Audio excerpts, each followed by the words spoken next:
Apa jadinya jika kau bisa hidup selamanya sampai kiamat menjemput hanya karena satu tegukan air?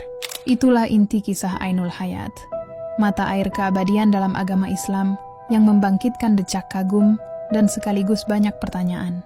Kisah ini tidak termaktub secara eksplisit dalam Al-Quran sebagai Ainul Hayat, melainkan muncul melalui riwayat dan tafsir para ulama ketika membahas kisah Nabi Khidir dan Raja Zulkarnain. Falters, jangan lupa follow, like, dan share ya. Yuk lanjut, apa itu Ainul Hayat? Menurut sebagian ahli tafsir, Ainul Hayat adalah sebuah telaga atau mata air surgawi yang jika diminum oleh seseorang, maka dia akan hidup terus, tak mati sampai hari kiamat, kecuali jika dia sendiri meminta Allah agar mengakhiri nyawanya. Dalam beberapa riwayat dikisahkan bahwa air ini turun dari langit, tetesan suci dari surga yang menetes di awal penciptaan alam. Siapa yang mencari dan bagaimana kisahnya?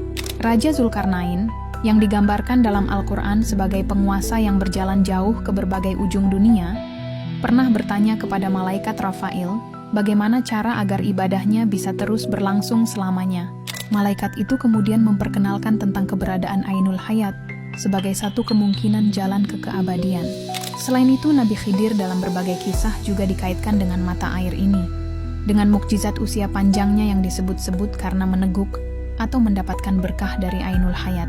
Kisah Ainul Hayat menyimpan beberapa pesan mendalam, kerinduan akan kekekalan, dan kenyataan kefanaan.